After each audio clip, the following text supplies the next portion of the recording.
Olá, pessoal. Bom dia, boa tarde, boa noite. Vamos começar mais uma jornada rumo ao conhecimento, mais uma aula de sociologia.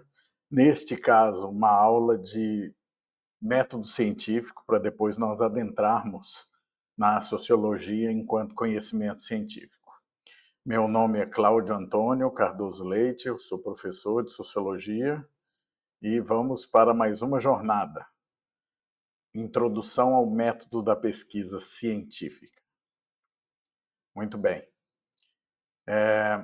Bem, a primeira coisa que a gente tem que entender é que o conhecimento científico é um método específico construído pelos seres humanos, né? É um saber, né? Existe toda uma discussão sobre os saberes que a humanidade tem. Então, nós temos o saber religioso, nós temos o saber filosófico, nós temos o saber do senso comum, que é esse que a gente aprende no nosso dia a dia ordinário, e nós temos o saber científico, que é aquele que requer uma metodologia específica. Muito bem, então vamos lá. As referências bibliográficas dessa aula, as referências básicas são o livro A Construção do Saber, do Christian Lavine e do Jean Dione, e Fundamentos da Metodologia Científica, da Maria de Andrade Marconi e Eva Maria Lakatos. O que é o conhecimento científico? O conhecimento científico é um saber construído por seres humanos a partir do exame de fatos objetivos. Assim, para ser reconhecido como conhecimento científico, este saber deve ter se baseado em observações que levam à proposição de hipóteses. Hipóteses submetidas a testes e ou experimentações, analisadas para atestar a veracidade ou falsidade das hipóteses, para a conclusão de uma teoria ou lei. Veja só, gente, para que a gente possa entender o conhecimento científico, é necessário que a gente tenha clareza sobre os conceitos da linguagem científica. Então, primeiro, vamos discorrer sobre o que são hipóteses. Hipóteses são suposições, são propostas de respostas para indagações sobre a realidade de um determinado fenômeno ou evento que ocorre, né? Um certo fenômeno que a gente quer saber algo a respeito, né? Então a gente levanta hipóteses sobre esse fenômeno ou evento, sobre como esse evento acontece, como ele se comporta, e nós levantamos indagações. Quando a gente levanta as indagações, a gente propõe respostas. E é exatamente isso que são as hipóteses, propostas de resposta. Já as teorias científicas são explicações que descrevem estes eventos ou fenômenos a partir das hipóteses testadas. Depois que nós verificamos se as hipóteses estão corretas ou não, nós passamos a explicar o fenômeno, ou o evento, ou aquele acontecimento que a gente está buscando compreender. E essa explicação é chamada de teoria científica. Dentre as teorias científicas, existe uma específica que a gente chama atenção, que é a que nós denominamos lei. O que é uma lei científica? É uma teoria científica já confrontada, testada e validada frente a um amplo conjunto de fatos com sentido cronológico, lógico e causal. Um exemplo seria a lei da gravidade, proposta por Isaac Newton, que estou até fazendo uma referência aqui, ó, ao Isaac Newton, né? Muita gente já deve ter ouvido falar isso e a gente não sabe se isso é verdade ou se é apenas uma anedota ou um mito que se diz a respeito, que ele estava pensando e a maçã caiu na cabeça dele e aí ele teve uma luz, uma iluminação, né? Que é essa lâmpadazinha aqui no desenho, que é uma lâmpada significando a iluminação, para explicar aquela realidade da maçã cair na cabeça dele. E qual que é a explicação? A explicação é a lei da gravidade. Retornemos aqui para esses principais conceitos aqui da linguagem científica, né? Nós levantamos hipóteses como proposta de respostas para as indagações que nós fazemos da realidade. Uma vez que nós testamos essas hipóteses, se elas são validadas, essas respostas, nós elaboramos uma explicação. E essa explicação é o que nós chamamos de teoria científica. As explicações que já foram muito confrontadas, testadas, né, na história da ciência, né, tendo uma série de fatos comprobatórios no que se diz respeito aos testes dessas hipóteses, tanto cronologicamente como logicamente e com causalidade, nós chamamos de lei, né? Então, hipóteses, teorias científicas e lei são conceitos fundamentais da linguagem científica. Vamos seguindo em frente, então. Uma observação que é importante é que o conhecimento científico ele é diferente de verdade. Né? Por quê? Por que a gente não pode dizer que conhecimento científico é igual à verdade? Porque o conhecimento científico ele falha. Nós somos seres humanos, nós que levantamos as hipóteses, nós que fazemos as verificações, nós que fazemos os testes e nós que elaboramos as explicações. Então a gente erra, né? E aí é importante destacar que o conhecimento científico ele é provisório, porque é um saber produzido a partir do método científico, que é um método construído por nós seres humanos. Então, assim, muitas das vezes, né, uma teoria pode soar como uma explicação definitiva, mas ela pode ser derrubada à frente, pois não é uma verdade absoluta.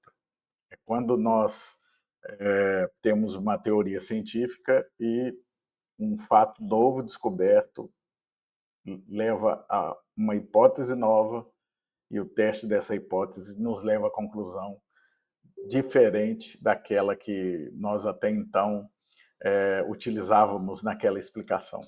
Então, isso significa que a teoria científica ela foi modificada. Né? Então, as teorias científicas elas jamais são provadas definitivamente, pois é impossível garantir que nunca será descoberto um fato novo que contradiga alguma das suas ideias até então válidas. Então, o conhecimento científico é um saber provisório. Como nós já dissemos, né, existem algumas teorias científicas que são as denominadas leis, que são bem corroboradas, né? Isto é, passaram por uma grande quantidade de validações de suas hipóteses, ou seja, na prática é pouco provável que elas sejam falseadas, mas elas podem ser falseadas futuramente. Um exemplo clássico é esse aqui do átomo, né? O átomo, a palavra significa indivisível, uma partícula indivisível da realidade, né? E Dalton que propôs esse nome de átomo em 1808 como uma partícula indivisível. Posteriormente, o Thomson vai demonstrar que o átomo ele não é indivisível, né? E o Rutherford vai postular que o átomo ele tem várias, além de não ser indivisível e ter partículas diferentes, vão ter camadas, um núcleo e camadas onde algumas partículas circulam ao redor do núcleo, né?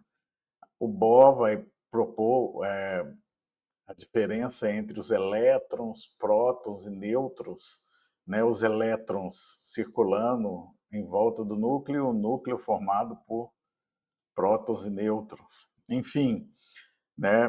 À medida que o tempo foi passando, a ciência foi mudando o que se entendia por átomo, né? Posteriormente, ele vai ganhar essa configuração aqui e assim sucessivamente.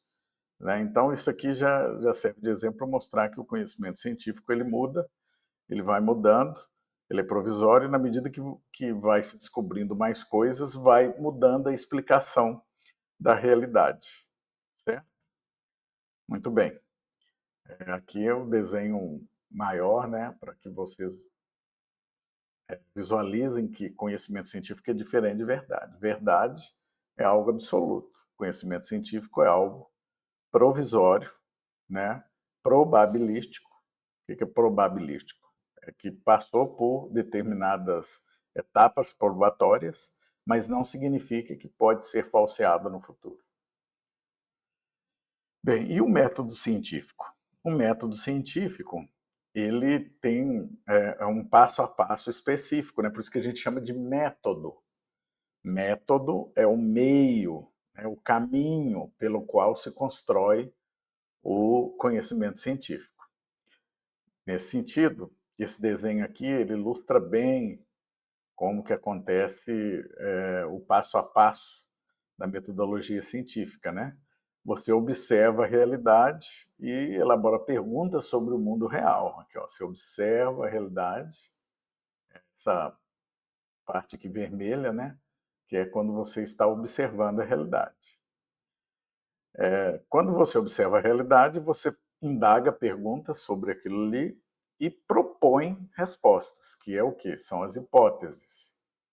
Né? Depois você testa essas hipóteses e a partir da análise desses testes e verificações, você faz a análise, separa, né, os testes, esses exames, você chega a uma conclusão a partir desses testes, né, avaliando se suas hipóteses foram comprovadas ou refutadas, e aí você elabora uma explicação que é a que nós chamamos de teoria científica, né, a partir da verificação ou refutação das hipóteses. Aqui é um outro diagrama para ilustrar melhor, né, o método científico. Você tem a indagação, né, ou um problema acerca da realidade, constrói hipóteses ou conjecturas, analisa, né, as consequências observáveis dessas hipóteses e conjecturas, né? E aí você tenta falsear para ver se é realmente aquilo ou não, né? Através de testes e verificações, e você corrobora. Então, assim, você pode chegar num falseamento ou você pode chegar numa corroboração. E aí você elabora uma explicação que é o que nós chamamos de teoria científica. Então, o que é o conhecimento científico? O que é a ciência? A ciência é feita de processos sistemáticos de investigação empírica. Isso aqui, investigação empírica, significa que nós vamos testar as coisas.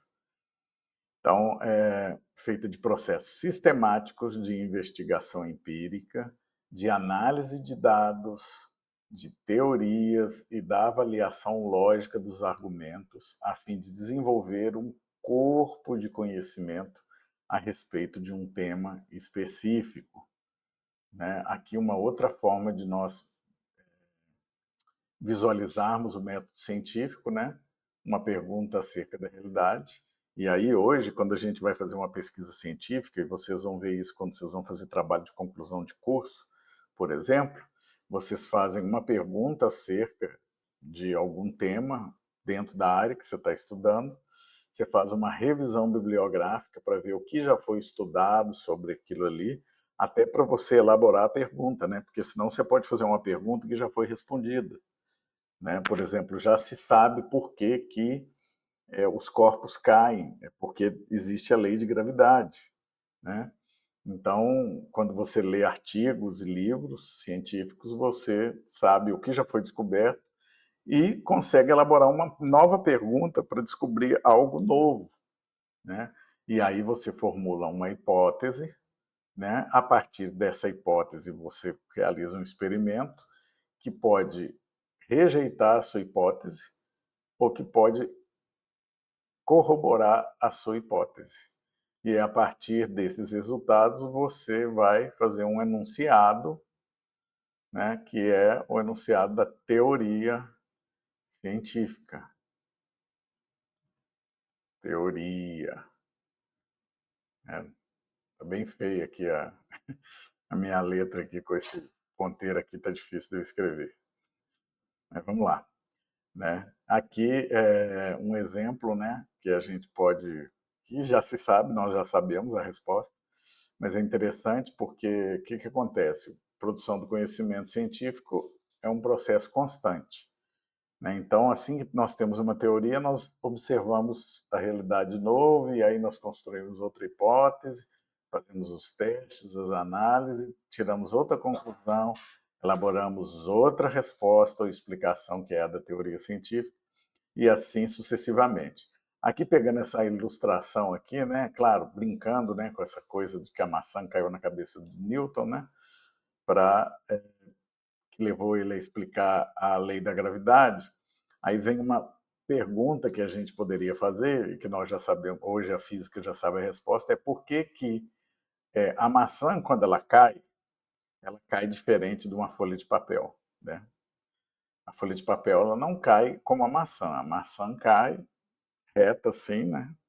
E a folha de papel, ela cai, mas ela voa um pouco e vai caindo e voa mais adiante, né? Porque hoje a gente sabe que existe a pressão do vento aqui na área do papel que impede que a lei da gravidade leve ela direto ao chão, como no caso da maçã. Então, esse é um exemplo para mostrar como que o conhecimento científico sempre está crescendo, né, e buscando cada vez mais respostas e reexaminando as explicações, as teorias que até então são consideradas válidas. Bem, vamos para as etapas do método científico. E isso aqui vocês vão utilizar quando vocês forem fazer um trabalho de conclusão do curso ou fazer uma pesquisa de mestrado ou de doutorado, né? Você tem um tema, você escolhe um tema, um assunto sobre na área que você está estudando, né? E aí você elabora um problema.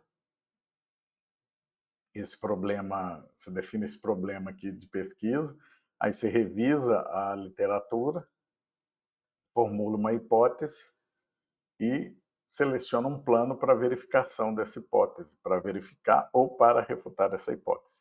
Vamos dar um exemplo aqui ilustrativo, que é uma pergunta sobre a realidade. Aqui, ó. O que molha mais, correr ou andar na chuva? Né? Muita gente acha que se você correr, você vai ficar menos tempo debaixo da chuva e por isso você vai molhar menos, né? Então é uma pergunta que faz sentido. Aí você faz uma revisão da literatura, né? E aí você tem que considerar uma série de coisas, né? Suponhamos, como é uma ilustração, que nós sabemos que a roupa armazena água, né? Que quando você corre, você aumenta a velocidade, mas a gente não sabe o que molha mais, se é correr ou andar. Então, nossa hipótese, que é a possível resposta para essa pergunta, é que correr molha menos, porque andar na chuva é mais devagar, permite que você fique debaixo da chuva mais tempo recebendo água. Aí a gente faz um plano para responder essa questão, verificar a realidade. Bem, o plano seria correr e andar na chuva e coletar a quantidade de água que está acumulada nas roupas. Aí nós vamos medir, né? Vamos pesar as roupas, ver a diferença da roupa que colheu água andando e da que recebeu água durante uma corrida. Vamos analisar esses dados, né? Esse peso, e vamos chegar a uma conclusão, né? Então isso aqui é uma experiência, né? Que pode corroborar ou refutar a nossa hipótese. Está vendo lá? Você executa a pesquisa coletando dados, registrando as informações, interpreta os resultados, né? E depois você faz a elaboração da explicação relatando as descobertas da pesquisa, né? Suas descobertas vão ser registradas nos artigos científicos, no seu TCC, na sua tese de mestrado, na sua dissertação de mestrado, na sua tese de doutorado. Como isso aqui é uma ilustração, né?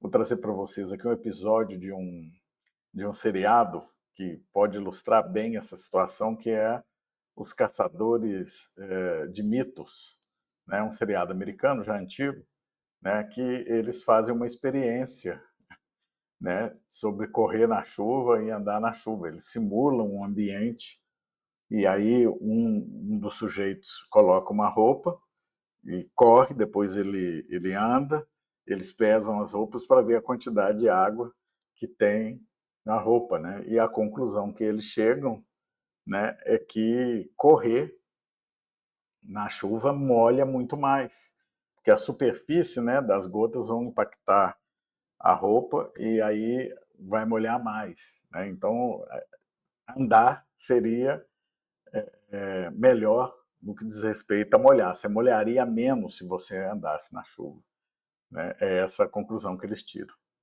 Então, é só para ilustrar, né? Lembrando aí das referências bibliográficas principais, sobretudo nesse caso, esse livro aqui, A Construção do Saber, né? Que no nosso caso, que somos da área de sociologia, esse manual aqui ele é um manual de metodologia de pesquisa das ciências humanas. Sociologia é uma ciência humana, e na próxima aula nós vamos entender como que funciona a sociologia enquanto uma ciência, enquanto uma abordagem científica. É isso aí, pessoal. Até a próxima aula. Forte abraço.